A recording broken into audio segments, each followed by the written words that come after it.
He's having an epic day. Haven't gone live on YouTube in a minute. I got a new song tonight, and it's a little different. And I wanted to talk about it on here because it's been really humbling to see the way that people have been open to the music side of things on here. And it comes out at midnight, so I'm gonna do this live here on this platform, see where it goes, and just express my love for hip hop and kind of taking it back to the thing I love most about hip hop and recovery-based music. And you know, this song that I'm about to drop tonight is called Sequence of Events, and it tells a true story. And it's the true story of what happened 2 days before I got sober and 2 days before I left for treatment back in 2016. And I don't really do my recovery, my addiction recovery content on here. What's up, Claire, Bear? What is up, Leonard? Thank you so much for being here. Y'all are the best. And I'm grateful to be alive, you know. But I want to talk a little bit about the song, The Life I Was Living, because this is the first real storytelling song I've done in a long time. Storytelling hip hop is something that not everybody does. And it's something I really care about. And it's something that I try to do with all my songs. I try to tell stories regardless of whether they're all happening at the same time. In terms of chronologically, like this one is, in the span of one day. Or they're different periods in my life, in my recovery, in my addiction. You know, I'm coming up on 10 years sober, and it happens one day at a time. And my sobriety date is June 13th, 2016, and most of my music is about my recovery, but most of it is about a mixture between addiction and recovery, and it doesn't focus in on certain points. And, you know, I'm a father of two, about to be a father of three. I'm a journalist and a digital marketer, and my life is very different from what it was back then. And back then I was an IV, H, FET, and hard white user. And there were tracks up on my arms, abscesses. I would go weeks without showering, days without eating. And it becomes realer and realer when I get close to every anniversary that I have. And so this song tells the story of the night before the final night I spent in active addiction. And I started out by picking up my friend, who's no longer with us, actually. My friend passed away a couple years after I got sober. He ended up on the streets of Baltimore. And as bad as I was as an IV user, a hard white user, someone who didn't think I would survive to the age of 25 because I got sober when I was 24, he ended up getting a lot worse, even though I was a lot worse off than he was at the time that this song I'm about to drop tonight talks about. It was spring of 2016. It was June 11th, 2016. I got sober on June 13th, 2016. And it was just another day, in DC where I grew up. I live in Vermont now, but in the height of my active addiction, I split my time between the Tenderloin out in San Francisco and my hometown, Washington, DC, and the East Coast. And a typical day for me at the end of my active addiction was my mom still hadn't kicked me out of her apartment. And I was shooting about anywhere from 100 to 200 worth down a day, and I was smoking anywhere between 50 to 200 bucks worth up. And in order to support my habit, I was stealing from my mom, and I was middlemaning for kids who I knew who didn't have plugs. Yeah, well, thank you so much for being open to it, Leonard. I'm so sorry for your losses. RIP to your friends. You know, I gotta say that, I've lost more friends and acquaintances than I can count on my fingers and toes. And for people who have lost people, that's part of the reason why I make the music I do, is to keep it as real as I possibly can about not just my story, but the stories of the people who didn't make it. And I feel like a lot of rappers in recovery or self-proclaimed or otherwise recovery rappers do the same. I'm not special that way, but I try to get really intimate about, what happens in the life. And so, I was nothing special. There were hundreds, if not thousands of kids just like me throughout DC, like not even just the country, the world. Like there were hundreds, if not thousands of kids who were like stealing from their families, supporting their habits by selling like Fet lace down to like other kids. And, I woke up that day and at the time I had stolen like several $1,000s and I was living off of that and I was copping this super heavy stuff. And there was this friend and we made a deal. And the deal that we made was that we would share each other's plugs numbers on different things. And we would try to get each other right. And he had the hard and I had the down. And so we met with each other's plugs. And he said after this happened, just give me a ride to where my friend's staying. And I was like, okay. And this is all part of the song. And so what ended up happening is we went to his friend's house, and my friend also, our mutual friend. And his friend was not using in the same way we were, but he was drinking a lot, and he was off the soft white. And he came home geeked up, and he started making fun of my friend. And what ended up happening is they got in a fight. And when they were fighting each other, shoving each other, punching each other, like, you got to understand that, like, I'm a G or two of, like, Fet lace down deep. And, like, I'm cracked out as well. And I'm just sitting here in this apartment knowing that I'm about to leave for treatment in 2 days. And I'm seeing these guys moving closer together, like shoving each other, hitting each other, like arguing over this petty insults. Both of them are geeked up and like not in their right mind. And I'm nodded out at the table, right? And then one of them pulls out a switch. Like not a switch like they talk about in rap songs today, like with the clip, like he pulls out a blade. And then all of a sudden it escalates. And at that point, I was like fading in and out of consciousness, nodding out because I just did like a big shot. But I see my friends like standing with each other. One's grabbing the other's collar. He's got like a blade raised above his head.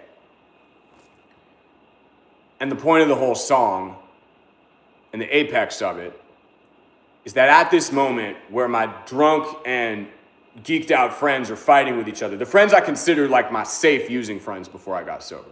Like these weren't the people that when I would go down to like Southeast DC or Baltimore or like South Bronx in New York where my plugs in DC weren't around and I had to like pay the extra money to take the megabus up there and then come back with like the New York City bum bag dope. These were the people I thought were my like safe friends. Like, yeah, they used hard substances like me, but like I felt safe around them, right? But then they start fighting with each other and like saying they're gonna kill each other and one pulls out a knife. And like I'm looking at the door and I'm thinking about like running out of the door and I'm thinking about how fast I would have to go to make it out of the door, run down the stairs. And what I ended up deciding, and this is all in the span of like a couple minutes, like while it's escalating and they're like pushing up each other against the wall, like doing all that. Oh, it's only 10 of your time? Nice. What's up, Jessica? Thank you for being here. So stoked to have you here. Big love. Just talking about this song, and the apex of the song is when I just got out of a nod, a dope nod, and my friends are fighting around me 2 days before I leave for treatment. One's got the like blade raised above his head. And I'm thinking about running out. Like my friends are literally like shoving each other, choking each other, punching each other. One's got a knife in his hand. And what I decided to do is I'm like, I'm not gonna leave because if I left, the way the room was angled, I wouldn't be able to like grab my stuff, like my rig, my spoon, like my bags, and leave. So what I decided at that time, 2 days before I got sober in 2016, was that I would rather pass away loaded than survive and not take the dope and hard that I had with me so that I could use until I went to treatment.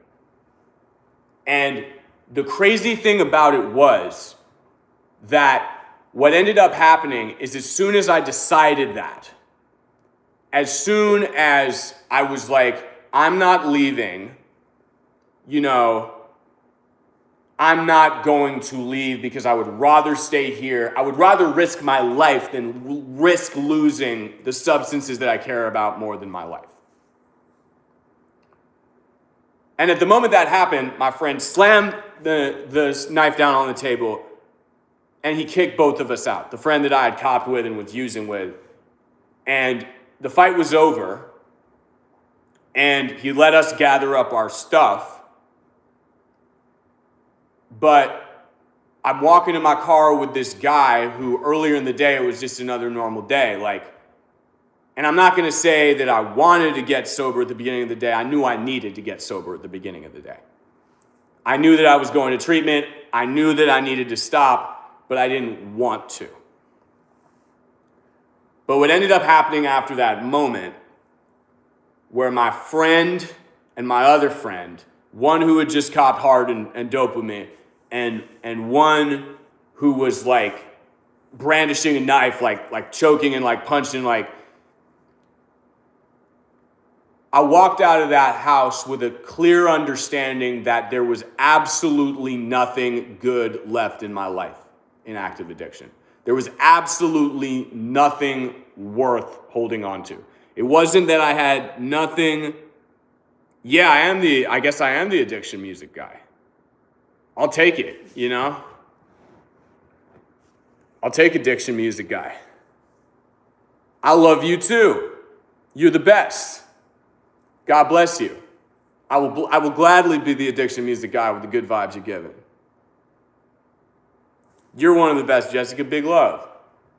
So what ended up happening is I dropped the dude that I copped with off at the metro stop in DC with his bike. And I pull over on the side of the road. I smoked the last of my heart. I got a couple G's down left. I didn't do it all that night. But I just drive home, and usually I'm like bumping music, at the time it was like Future, Gucci, Young Dolph, like trap music. And I still, rest in peace to Dolph, rest in peace Flipper, I still love that music.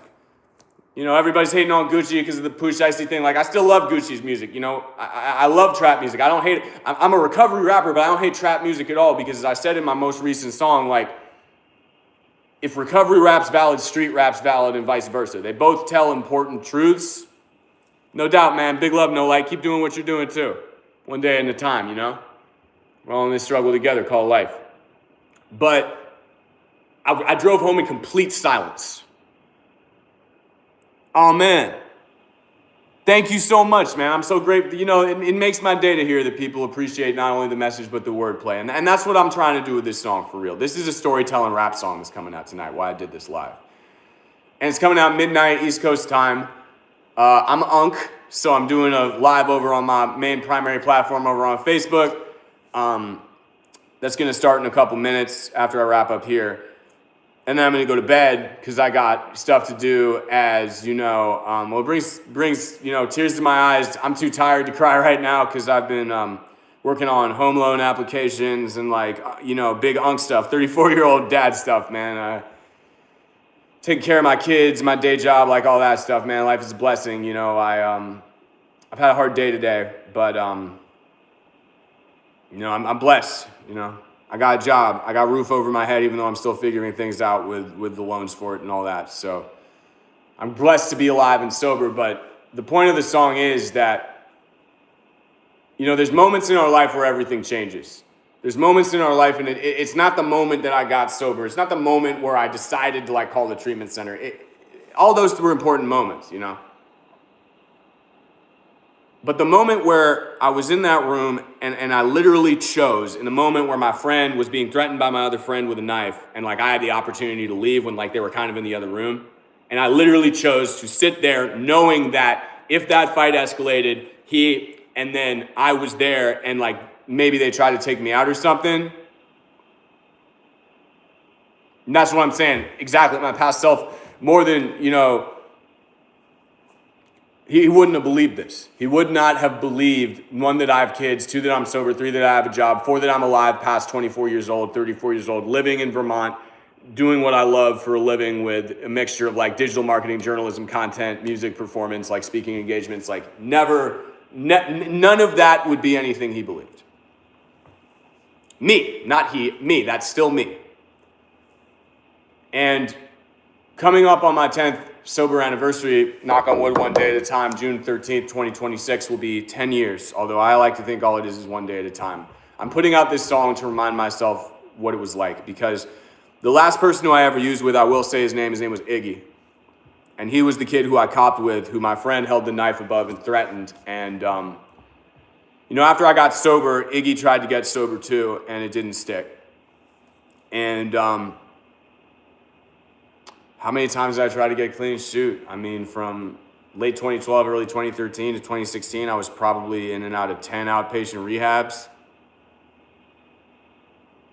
Not exactly. Needed to get sober, but didn't want to. I did not want to until that happened. After that happened, I wanted to. I really wanted to. 10 outpatient rehab, 1 inpatient rehab before the inpatient rehab that saved my life. I probably gave it, I went to 10 rehabs, but I didn't want to half the time. I probably gave it about, I'd say 4, 5, 6 honest tries. I mean, there were times when I was like in active use where I would be dope sick and I would be like, oh, I'm not using ever again. It's so bad. Like I'd be broke, or like my plug wouldn't be hitting me back. But then I get money, and then like 2 days later I would be chasing again. So there were a lot of times like that. But I'd probably say in terms of treatment and like honestly trying to get sober, I gave it like 10 times. Third time for you? Well, hey, congrats on your recovery, But the name of the song, it's actually on streaming right now. It's called Sequence of Events. If people want to stream it, I released it today with my team, like me and my manager, like we always do uploads together. So I put it out and I did that, released it as fast as possible option, but the video is coming out tonight and the shorts will be coming out tomorrow and throughout the weekend.